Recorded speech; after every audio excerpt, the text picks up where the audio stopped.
Hello, my name is Valerie Cook. I'm going to tell you a little bit about my child growth articles that I read this past semester.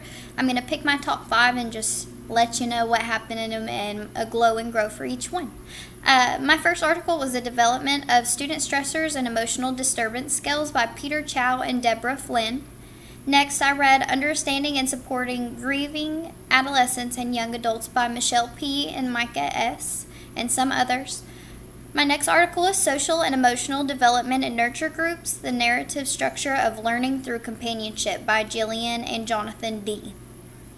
Next was Medial Longitudinal Arch Development of Children ages 7 to 9 years old, the Longitudinal Investigation by J. Tong and B. Kong, a coincidence. The next article is The Voices of Healthy Kids Campaign and U.S. Legislation to Prevent Childhood Obesity by S. Blaish and J. Jones Smith and some others. I'll start with my first article about the development of student stressors and emotional disturbances. I could really relate to this article because it talks about students coming from high school and going into college, and they're trying to meet grade requirements for those scholarships they worked so hard to get, and taking exams and learning time management is a really big deal. But we don't think about this, but all this stress on these students is very damaging to their mental health while we're trying to all grow it at the same time, which can cause an issue. Over the last 30 years, the college stress has significantly grown. This stress can lead to children coping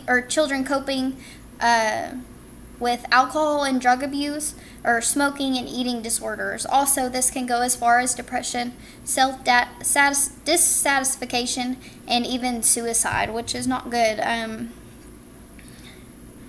I don't know, it's really hard going to college and planning, and you don't know where your life is going to take you, so I completely understand. But what I didn't like about this article is it told you all of these horrible things that happens to these stressed out college students and what they may be facing, and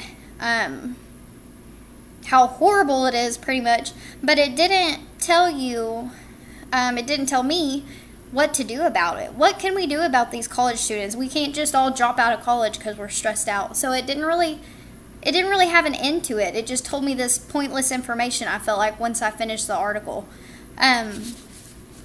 So I feel like they could have done that better. My next one is kind of related to upset young adults. It's Understanding and Supporting Grieving Adolescents and Young Adults. This is one thing we don't really talk about that much, and I can also relate to this because I lost one of my very good friends my senior year of high school, which was really hard. But adolescents, they're connecting with peers and exploring their identity and trying to find a sense of purpose at this age. They're also having an increase in stress and responsibility and just peer pressure and thinking about what they're going to do for the future. They have a lot going on. Even though they've got it good in high school still, they've got a lot to think about. These students are also craving freedom, independence, and separation from their parents. But at the same time, when they lose a family member or friend, all they can want is someone to understand and support them. So this article kind of talks about what parents may see in these adolescents if they lose a loved one, as far as losing a parent and someone else trying to help this young adult.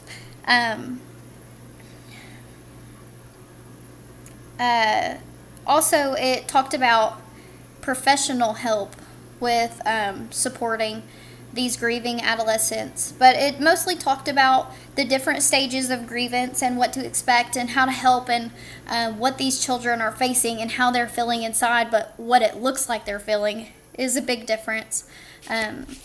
This is a really cool article, though, because you never know what someone's going through, and their outsides may look completely different than what they're feeling on the inside. So this was a really good article. It was very easy to understand and very organized, so it was really good to go back and do my review on after I read it, because it was really easy to find those things that really stuck out to me. It was very well organized. I don't have a glow for this one, or a grow for this one, because it was just really good. I really liked it. Vocabulary and everything. It was real easy to understand. My third article is Social and Emotional Development in Nurture Groups, the narrative structure of learning through companionship. These nurture groups were in primary school. They were pretty much to understand the emotional and social state of these students so they could better their education and really help them learn because they would understand them better. So you could definitely teach someone better when you know them and kind of their age group and how they're developing. For this nurture group, they had small class sizes from 6 to 10 students with a very welcoming environment. They had multiple opportunities for these students to have one-on-one or even small group interactions, and they had consistent routines. It showed a chart of their 12 sessions and then how many hours it was and then how many times a day. It really broke it down, and the chart was really helpful to understand that their routine and pattern was really great. At the same time, they were chunking of sessions into short periods, which also showed on that chart, which was very explanatory. The thing that I did not like about this article is that the writer was, I don't know, I think they tried too hard on their vocabulary. I feel like a medical student maybe could have read this. It was a lot of very large vocabulary that I did not know. But I didn't like that. It was kind of unorganized too, and it didn't really give much information. I feel like it just said the same things over and over again, which kind of threw me off, and I tried to reread it a few times, but still never really got anything out of it. I even tried to read it in different days to maybe clear my head of anything I was thinking of the day before, and still didn't really get anything out of it. But it was an interesting article. Don't really hear about nurture groups for primary students, so I thought I would tell you about it. My next article is a very interesting one. It was Medial Longitudinal Arch Development of Children Ages 7 to 9 years, a longitudinal investigation.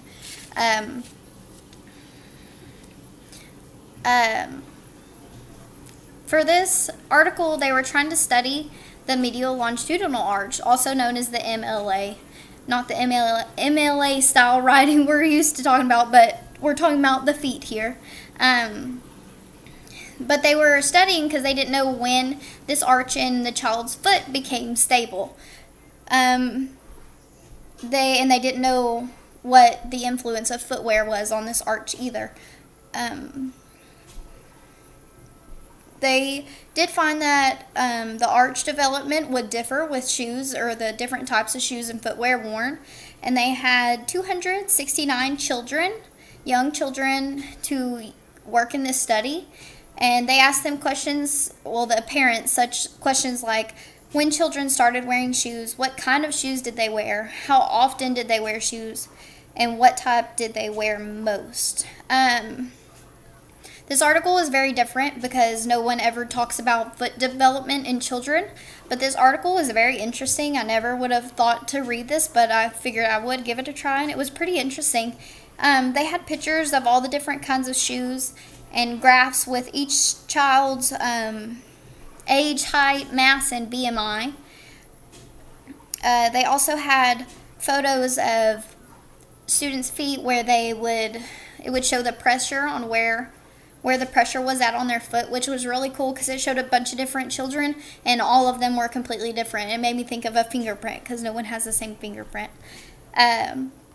They also, the way that they did this study was kind of different, and reading it was very hard to understand what they were doing and how they were doing this. But I really like that they showed pictures, which were very simple pictures just from across the room from the study with children walking on a mat and measured their height and everything.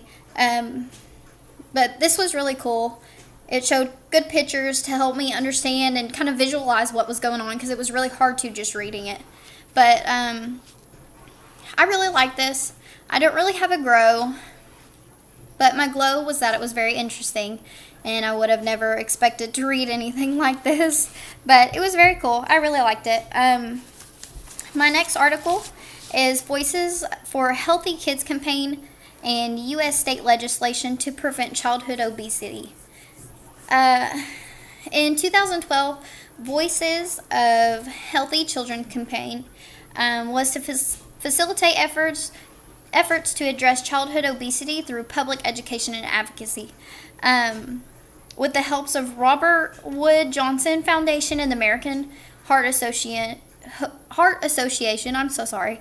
They granted awards to a quite big amount to help them take this through the court and get all these children healthy, at least try to get their word out there. The first 30 grantees in 20 states were funded with awards from $90,000 to $450,000, which is a lot to make these children healthy. And we hear a lot about this in schools, about our lunches and things we can't eat and things parents can bring and stuff. This is kind of what this article was talking about. It talked a lot about bill level and state level variables of classification. This was a very bland article. It just really talked about the bills and the government and legislation and passing these bills and how many bills they've gone through and how many tries it took them to pass through and all this other stuff. But overall, it said that 304 bills were followed up and passed for childhood obesity, which is very good. I think maybe, I'm not sure if that's a high level or a low level, but it sounds good because it's better than none, right? We want our children to be happy and healthy. So this is all that I have for my articles for child growth. Thank you for watching.